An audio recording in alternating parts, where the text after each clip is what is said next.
Sr. Governador, muito boa tarde. Eu ia aproveitar as considerações finais que fez e que, de alguma forma, tocam em questões e preocupações, acho que muito importantes para o país, para olhar para o futuro, no sentido desta Comissão poder também ter algumas recomendações, ou pelo menos algum olhar para lições futuras.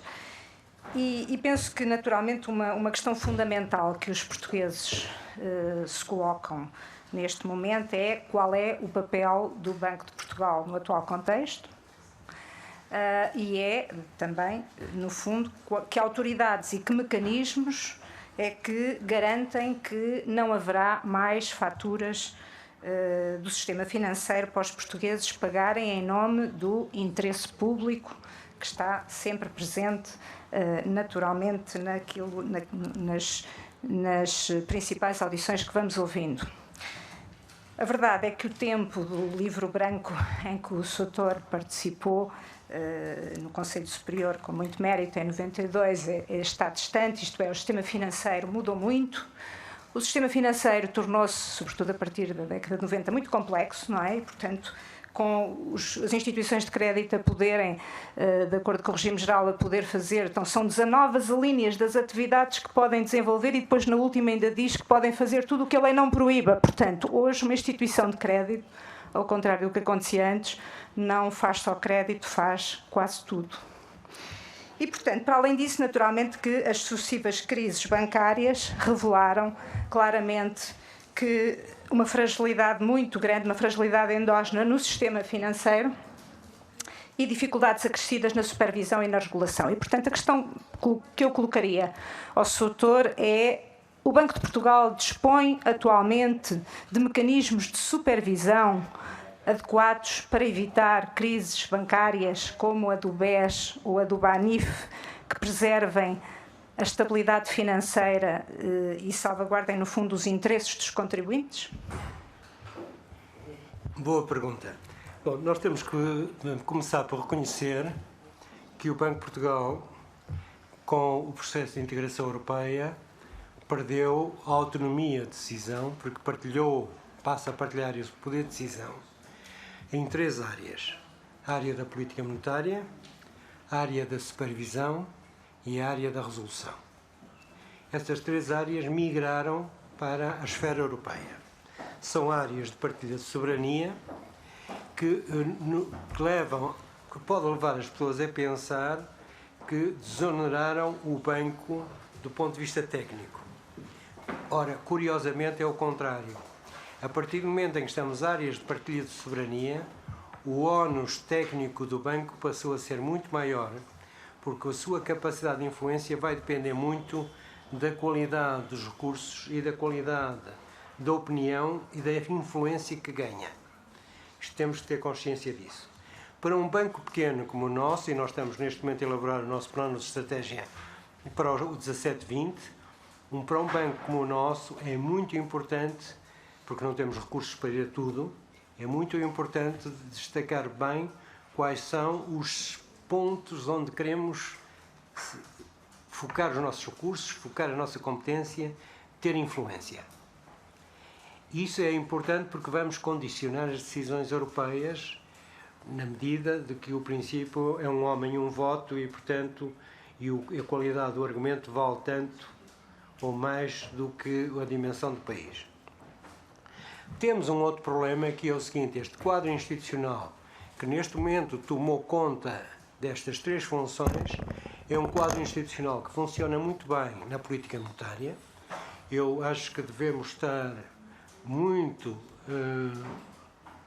agradados com a forma como o Sistema Europeu de Bancos Centrais reagiu à crise, apesar dos limites que constam do tratado, mas foi capaz de levar os limites do tratado a um ponto que há 10 anos ninguém pensaria. Depois temos uma outra questão, que é a área da política de supervisão, e na área da supervisão, que vai de par com a resolução, há um pilar que falta, que é o pilar da garantia de depósitos, porque, caso contrário, as decisões tomadas em matéria de supervisão e de resolução têm que ser acomodadas no plano nacional.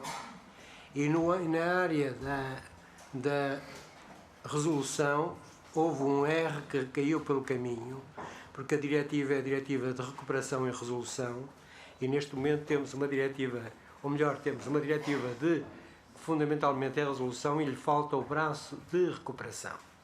O braço de recuperação implica uma dimensão financeira, e é preciso que aquilo que está previsto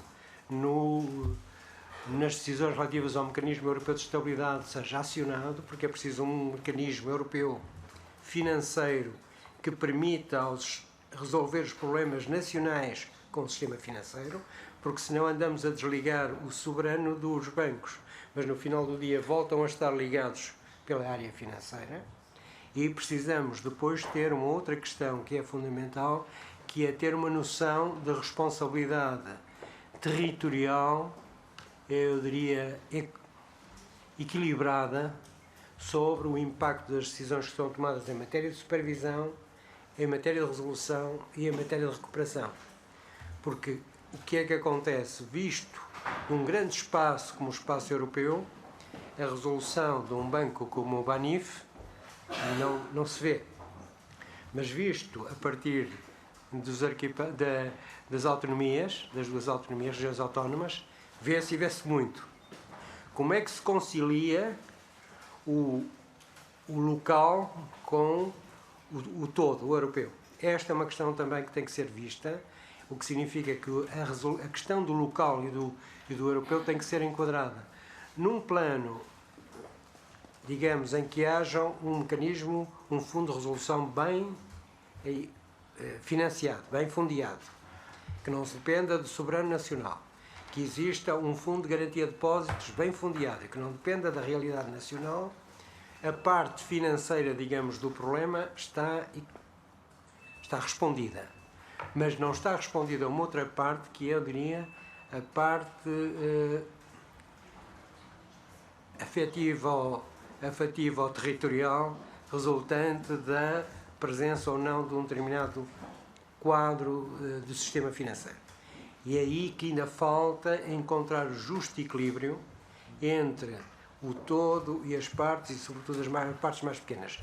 O Banco de Portugal, o que é que tem que fazer nesse domínio? Tem que fazer o necessário para continuar a perseguir a sua tarefa, que é a sua responsabilidade, que é a estabilidade financeira. Tem que pugnar para que a estabilidade financeira não seja posta em causa por uma desarticulação dos três pilares no plano europeu, ou pela falha ou falta de peças, no caso de fundo de garantia de depósitos ou de fundo de resolução fundeado, ou pela falta de uma lógica de recuperação, no caso de bancos que transitoriamente e temporariamente têm uma insuficiência de capital. É isso que temos que fazer. Não sei se consegui ser capaz de lhe explicar em pouco tempo. A questão é que para o cidadão comum e para o português, ou para o europeu, eu diria, em qualquer país, a questão que se coloca é que, entretanto, a realidade anda. E nós estamos numa arquitetura que não está completa, e vai demorar muito tempo a estar completa, porque o terceiro pilar está longe de ter sequer um plano. E, por outro lado, o que acontece é que, entretanto, enfim, como dizia, as coisas acontecem, e eu já agora colocava-lhe. E há esta multiplicidade de entidades, como referiu, que podem preocupar. Mas eu perguntava o seguinte: este movimento de concentração das entidades financeiras, aparentemente fomentado pela DGCOM, não poderá gerar, a certa altura, uma entidade too big to fail, isto é, dispõe o Banco Central Europeu de mecanismos robustos e, digamos, dimensionados, por exemplo, para uma resolução de um Deutsche Bank? Boa questão.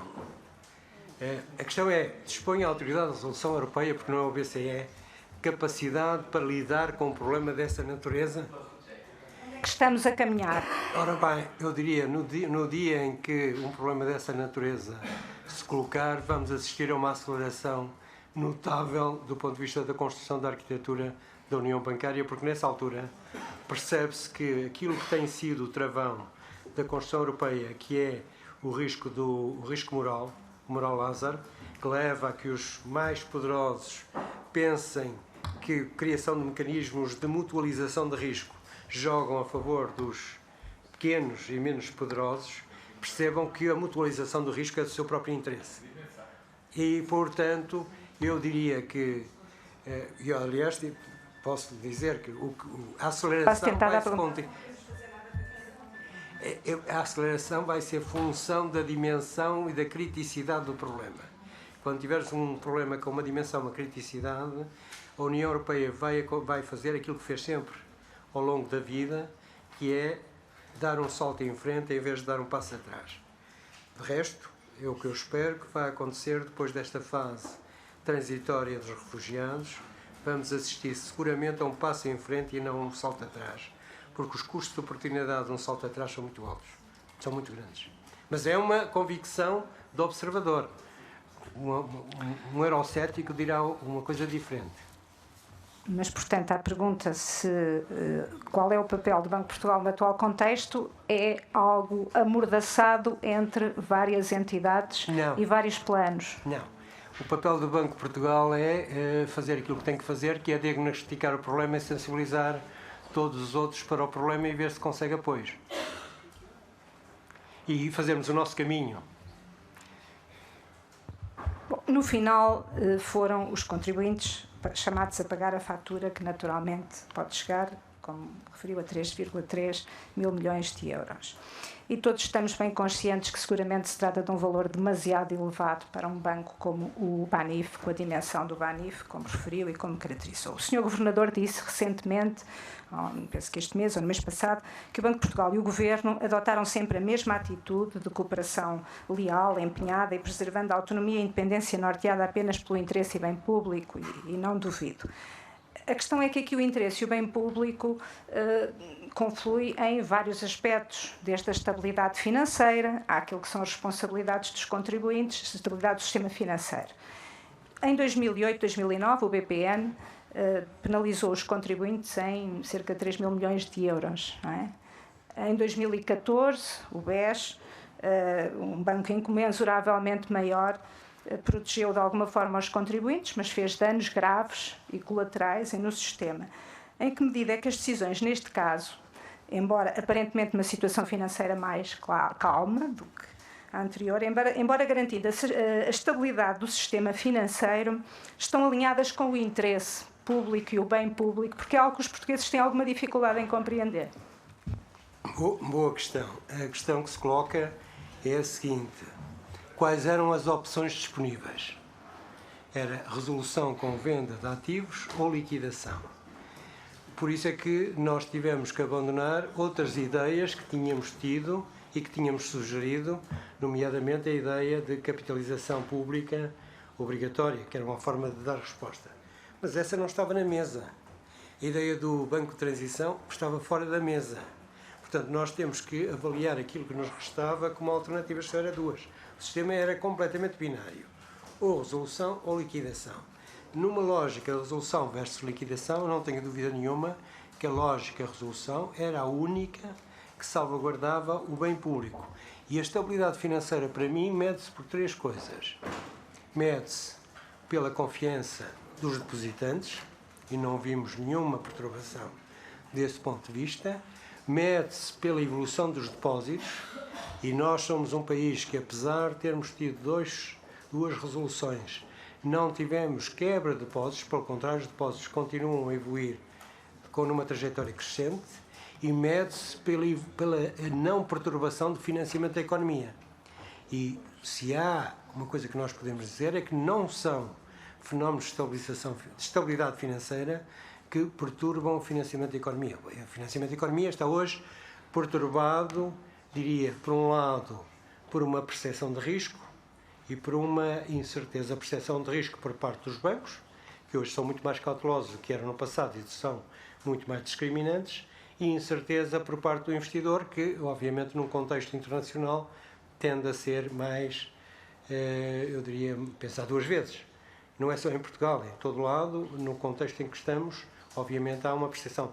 Mas isso não tem a ver com a continuidade de financiamento. O financiamento está lá, o sistema está a funcionar, não vimos mesmo nas regiões autónomas, tudo está a correr normalmente. E é preciso ter consciência que o sistema financeiro absorveu durante o período que vai de 2011 a 2016, absorveu um valor muito significativo, da ordem dos 35% de perdas de capital resultantes de empréstimos não recuperados. Ora, absorver isto num contexto da forma gradual, como o fez, sem prejudicar o financiamento e sem prejudicar a confiança no sistema, no curto prazo cria a insatisfação que tinha o Dr. João Galamba, de que temos que viver com o problema. No longo prazo cria a certeza de que conseguimos gerir o problema sem criar um problema de dimensão superior. Obviamente que o ideal seria a posição de cirurgião que extrai o tumor, mas só se consegue intervir e extrair o tumor quando se tem o bisturi e tudo o resto, senão temos que gerir a questão de forma a reduzi-lo e controlá-lo de forma adequada. O problema é que temos uma arquitetura tecnicamente muito bem pensada e muito robusta, mas acabamos por estar sempre a escolher a melhor das más soluções e com resultados irrazoáveis. Eu tenho uma última pergunta que gostava de fazer, corresponde mais a uma curiosidade minha do que face à situação, a este caso concreto. Enquanto garante último da estabilidade do sistema financeiro, o Banco de Portugal acionou a TVI?